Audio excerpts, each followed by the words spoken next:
SLBC వద్ద సహాయక చర్యలైతే కొనసాగుతున్నాయి. ఎస్ఎల్బీసీ టన్నల్ వద్ద ముమ్మరంగా సహాయక చర్యలు కొనసాగుతున్నట్టుగా తెలుస్తోంది. తవ్వకాలకు నీటి ఊట పూర్తిగా అడ్డంకిగా మారినట్టుగా తెలుస్తోంది.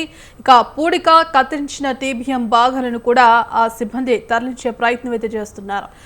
ఈ తరలించే ప్రయత్నంలోనూ కొంత ఇబ్బందులు ఎదుర్కొంటున్నట్టుగా తెలుస్తోంది. ఇందుకు సంబంధించి కంప్లీట్ అప్డేట్స్ మా కరెస్పాండెంట్ ప్రదీప్ అందిస్తారు. ప్రదీప్, చెప్పండి, ప్రస్తుతం అక్కడ ఎస్ఎల్బీసీ వద్ద పరిస్థితి ఏ విధంగా ఉంది? అంటే దాదాపు 9 రోజులు గడిచినప్పటికీ కూడా అటు కార్మికుల జాడైతే ఇంకా తెలియని పరిస్థితి కనిపిస్తోంది. ఇందుకు సంబంధించిన అప్డేట్స్ ఏంటి? భాగ్యశ్రీ 9వ రోజు ఎస్ఎల్బీసీ టన్నల్ వద్ద సహాయక చర్యలు ముమ్మరం చేశారు. ఏదైతే 9 రోజులుగా ఏదైతే రెస్క్యూ ఆపరేషన్ కంటిన్యూస్ గా కొనసాగుతుంది. దీనికి సంబంధించి ఎన్డీఆర్ఎఫ్, ఎస్డీఆర్ఎఫ్ సిబ్బందితో పాటు సింగరేణికి చెందిన రెస్క్యూ ఆపరేషన్ లో నిష్ణాతులైన నిపుణులు, తర్వాత నేవీ, తర్వాత ర్యాట్ హోల్ మైన్ టీం కూడా నిర్విరామంగా షిప్ల వారీగా సహాయ చర్యల్లో నిమగ్నమై ఉన్నారు. అయితే నిన్న ఏదైతే 8 మందికి సంబంధించిన ఆచూకీ కొంత లభ్యమైంది. ఏదైతే పీటీఆర్ పెనిటరీ, ఏదైతే జీపీఆర్ గ్రౌండ్ పెనిటరీ స్కాన్ ద్వారా, ఏదైతే మిషన్ ద్వారా స్కాన్ చేసి 8 మందిని గుర్తించారు.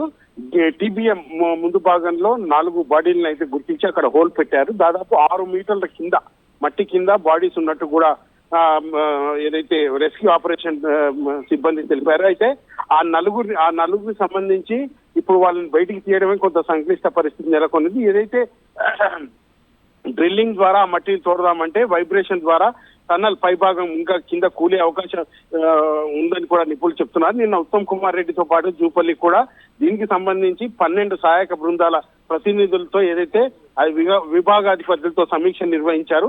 అయితే ముందుకు వెళ్ళలేని, వెనకకు వెళ్ళలేని పరిస్థితి అయితే కొనసాగుతుంది. ఏదైతే 300 మీటర్లు కొంత సంక్లిష్ట పరిస్థితి నెలకొన్నది.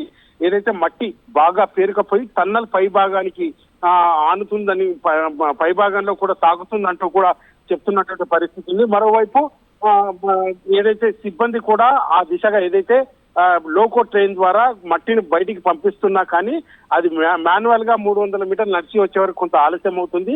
రెస్క్యూ ఆపరేషన్ లో కూడా కొంత సంక్లిష్ట పరిస్థితి, కొన్ని అడ్డంకులు కూడా ఉన్నాయంటూ కూడా చెప్తున్నారు. అయితే మేజర్ గా కన్వేయర్ బెల్ట్ ను పునరుద్ధరిస్తే తప్ప ఈ మట్టిని బయటికి తీసుకురాలేమంటే కూడా నిర్ణయానికి వచ్చినట్టు తెలుస్తోంది. కన్వేయర్ బెల్ట్ రిపేర్ కొంత సంక్లిష్ట పరిస్థితి నెలకొన్న రిపేర్ కావడం.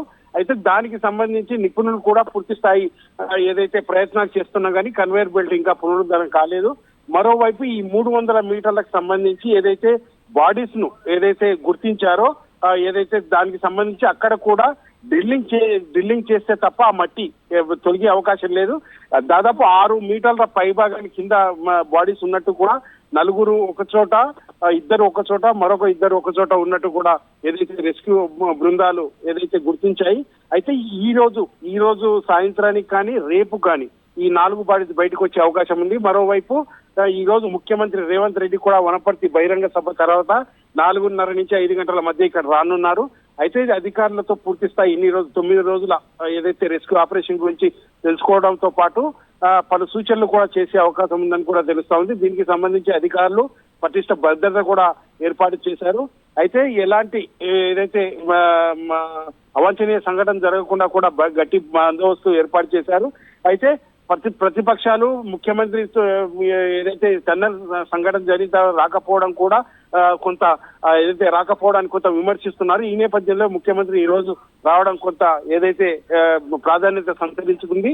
అయితే ఈ 8 మంది సంబంధించిన బంధువుల రోదంతో కూడా ఇక్కడ విషాద ఛాయలు అలుముకున్నాయి. తమ వారి జాడ 9 రోజులు అవుతున్నారని తెలుసుకోకపోవడం, వాళ్ళని తమకు అప్పగించకపోవడంపై కూడా ఆందోళన వ్యక్తం చేస్తున్నటువంటి పరిస్థితి ఉంది. మరోవైపు ఈ ఆపరేషన్ దాదాపు ఇంకా 2-3 రోజులు, 3-4 రోజులు కొనసాగే అవకాశం ఉందని కూడా రెస్క్యూ బృందాలు అయితే చెప్తున్నాయి. ఎక్కడికక్కడ అడ్డంకులను అధిగమిస్తూ ముందుకు వెళ్తున్నామంటూ 0 అంటే దాదాపు 13.7 మీటర్ల వరకు తాము వెళ్ళినట్టు, ఒక 300 మీటర్లు వెళ్ళలేని స్థితి.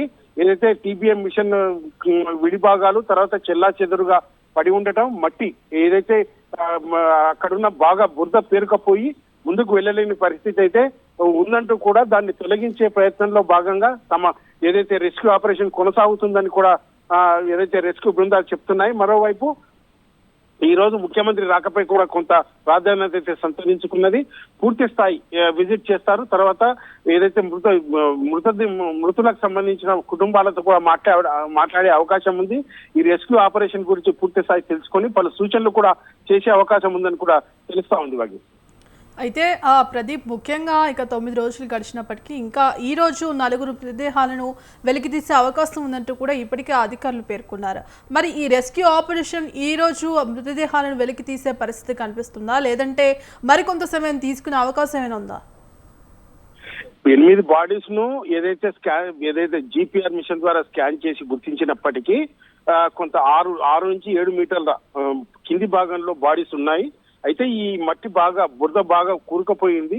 ఆ మట్టిని తొలగించాలంటే 3 మీటర్ల వరకు కొంత మెత్త భాగం ఉన్నా కానీ కింద దాదాపు 4 నుంచి 5 మీటర్లు కొద్ది గట్టితనం ఏర్పడ్డది. ఆ గట్టితనాన్ని డ్రిల్ ద్వారా అంటే డ్రిల్ ద్వారానే మాన్యువల్ గా చేస్తే అది రావట్లేదు. డ్రిల్ ద్వారా చేస్తే కొంత వైబ్రేషన్ వచ్చే అవకాశం ఉంది. ఏదైతే టన్నల్ పై భాగం కూడా కొంత మెత్తబడి ఉంది. కొంత సున్నితంగా ఉండేటంతో టన్నల్ పై భాగం కూడా కూలే అవకాశం ఉందందుకు కూడా రెస్క్యూ ఆపరేషన్ నావీ తర్వాత ఈ సింగరేణికి సంబంధించిన రెస్క్యూ బృందం కూడా అధికారులకు తెలిపారు. దీనిపై కూడా ఉత్తమ్ కుమార్ రెడ్డికి కూడా ఈ మంత్రులకు కూడా నిన్న వచ్చిన మంత్రులకు కూడా ఇదే విషయం పై కూడా పూర్తి స్థాయి ఏదైతే నివేదిక అయితే ఇచ్చారు. దానికి సంబంధించి సున్నితంగా ఏదైతే ఈ భారీ కట్టల వైబ్రేషన్ కూడా ఒకవైపు వస్తుండడం, తర్వాత భారీ ఏదైతే మిషనరీ టెక్నాలజీని కూడా ఇక్కడ వాడలేకపోవడం కూడా కొంత సంక్లిష్ట పరిస్థితి అయితే నెలకొన్నది. మొత్తం మీద మాన్యువల్ గానే ఏదైతే ఆ మట్టిని తొలగించే పనిలో అయితే రెస్క్యూ బృందాలు నిమగ్నమయ్యాయి. దానికి సంబంధించి మాన్యువల్ గా ఈ రోజు 4 బాడీస్ అయితే మాన్యువల్ గా మొత్తం ఆపరేషన్ చేసి 4 బాడీస్ ని ఈ రోజు రాత్రి వరకు అయితే తెచ్చే అవకాశం ఉందని కూడా తెలుస్తా ఉంది. అయితే మరో 4 బాడీల పరిస్థితి మాత్రం కొంత ఏదైతే సంక్లిష్టంగానే ఉంది. వారిని కూడా దాదాపు 7 మీటర్ల కింది భాగంలో ఆ బాడీస్ అయితే ఉన్నాయి. అయితే బాడీస్ పరిస్థితిపై కూడా పూర్తి ఏదైతే కొంత అనుమానాలు అయితే వ్యక్తమవుతున్నాయి. బాడీస్ ఇప్పటికే టోటల్ గా డ్యామేజ్ అయి ఉంటాయని కూడా నిపుణులు చెప్తున్నారు. దీనిపై కూడా ఇప్పటి వరకు అయితే అధికారులు పూర్తి స్థాయి సహాయ చర్యలు అయితే చేస్తున్నారు. వారిని ఎట్టి పరిస్థితుల్లో 4 బాడీస్ అయితే ఈ రోజు రాత్రి వరకు కానీ తెచ్చే అవకాశం ఉందని కూడా చెప్తున్నారు Bhagyashree. Right, thank you Pradeep.